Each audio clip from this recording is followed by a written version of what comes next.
आज मंत्रिपरिषद में 6 विषयों पर निर्णय ले गए हैं। सबसे महत्वपूर्ण निर्णय राज्य में शिक्षा बहाली की और नियुक्ति की नियमावली का निर्णय मंत्रिपरिषद ने आज लिया है। इस नियमावली का नाम होगा बिहार राज्य विद्यालय अध्यापक नियुक्ति स्थानांतरण अनुशासनिक कार्रवाई एवं सेवा शर्त नियमावली 2023। इस नियमावली के तहत अब जो भी नियुक्तियां राज्य सरकार शिक्षकों की करेगी वह अब राज्य कर्मी होंगे, राज्य सरकार के कर्मी होंगे। यह एक महत्वपूर्ण निर्णय है। इससे पूर्व आपको जानकारी होगी कि राज्य सरकार राज्य में पंचायत शिक्षक, पंचायत समिति शिक्षक और जिला परिषद के शिक्षक और नगर निकाय के स्थानीय निकायों के शिक्षक रहा करते थे। अब जो भी नई नियुक्ति होगी अब वो राज्य सरकार नियुक्त करेगी। राज्य सरकार नियुक्ति के लिए एक अलग परीक्षा आयोग के माध्यम से लेगी।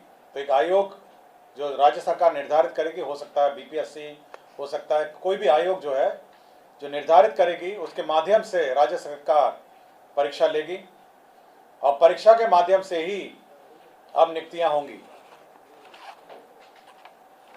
इस नियुक्ति में भाग लेने के लिए जो अर्हता होगी वह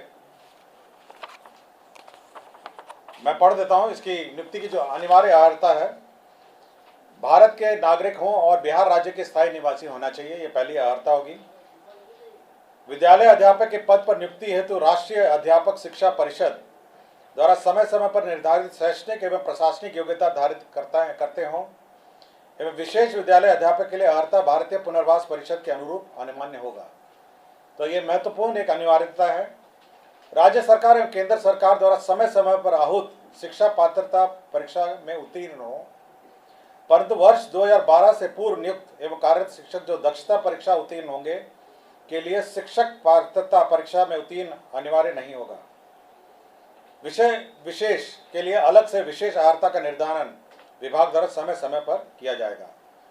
तो ये बिल्कुल स्पष्ट होगा कि पहले तो आपकी जो परीक्षा होगी, जो क्वालिफाइंग एग्जाम है, जो राज्य सरकार और केंद्र सरकार के लिए पहले ली जाती थी, उसके क्वालिफाई करने के बाद ही आप सरकार द्वारा जो कमीशन के माध्यम से परीक्षा होगी उसमें आप बैठ पाएंगे।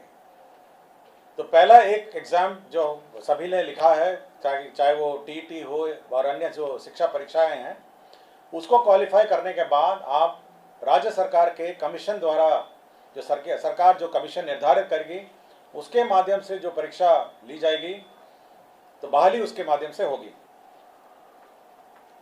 इसमें न्यूनतम आयु निर्धारित है 21 साल और अधिकतम आयु सरकार द्वारा निर्धारित की जाएगी।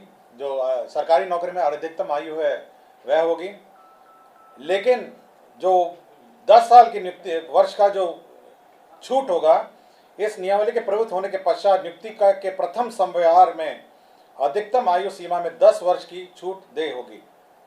तो इसमें नियमावली में 10 वर्ष का छूट का भी प्रावधान है जो लोग पूर्व में नियुक्त होंगे।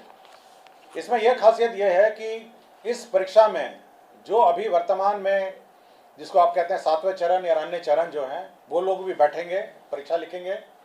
और साथ ही साथ जो अभी तक जो शिक्षक नियुक्ति जो गैर सरकारी शिक्षक हैं, जो सरकार के जो नगर निकाय और पंचायत स्तरीय और स्थानीय निकाय के शिक्षक हैं, वह भी इसमें बैठ पाएंगे। तो सभी प्रकार के शिक्षक जो हैं, जो अर्हता रखते हैं, वह बैठ पाएंगे। और इस नियमावली के माध्यम से अगर अर्हता रखते होंगे तो कमीशन द्वारा जो परीक्षा ली जाएगी उसमें बैठेंगे।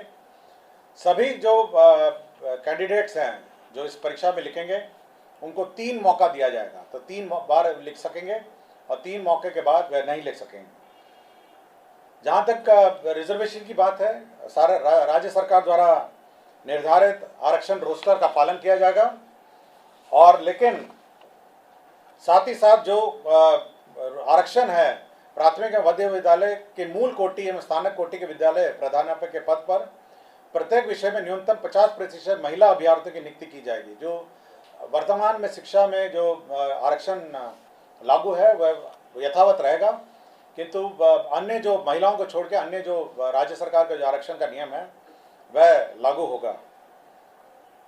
इसके साथ साथ अब सरकार के जो कानून हैं, सरकार के जो नियम हैं, सरकार का जो पेंशन है, सरकार का जो निर्धारित एनपीएस पेंशन है, ये सब लागू होगा। सरकार के जो आचरण है वो लागू होगा। यह नीति अब जिला संवर्ग के रूप में होगी, जिसमें जिला के अंदर स्थानांतरण का प्रावधान है और अंतर जिला का भी स्थानांतरण का विशेष परिस्थिति में प्रावधान है। संपुष्टि, सेवा संपुष्टि भी उसी अनुसार है, शिकायत अपील भी उसी अनुसार है। और कैबिनेट ने यह निर्णय लिया है कि अब अन्य किसी प्रकार से शिक्षा की नियुक्ति नहीं की जाएगी, शिक्षा की नियुक्ति नहीं की जाएगी। केवल जो सरकार द्वारा निर्धारित कमीशन है उसके माध्यम से परीक्षा होगी और उसी माध्यम से अब शिक्षा नियुक्ति होगी। यह बिल्कुल कैबिनेट ने स्पष्ट निर्णय ले लिया गया है। सप्तम केंद्र पुनरीक्षित वेतनमान संरचना में वेतन जो प्राप्त कर रहे हमारे सरकारी पदाधिकारी कर्मी हैं, उनको 1/1/2023 के प्रभाव से डीए का जो रेट है वो 38 के स्थान पर बढ़ा के 42% हो गया है।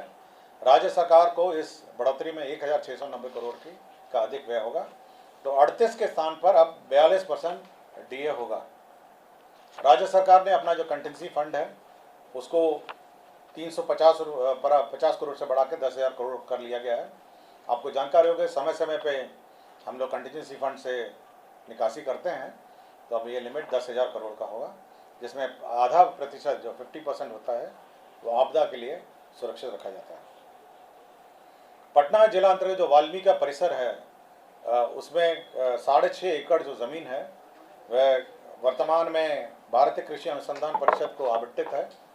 अब वो जो ज़मीन है वो बिपाड़ के एक्सपेंशन के लिए स्थानांतरित कर दी गई है और यह निर्णय लिया गया है। और बिहार पुलिस में ईआरएसएस का जो सिस्टम लागू है उसमें जो अंडरग्राउंड केबल नेटवर्क है उसमें जो शुल्क, राइट ऑफ वे शुल्क दिया जाता है ईआरएसएस पुलिस मुख्यालय और अन्य स्थान के लिए, ईआरएसएस के योजना के लिए, तो ये शुल्क, राइट ऑफ वे का शुल्क माफ़ हो गया है।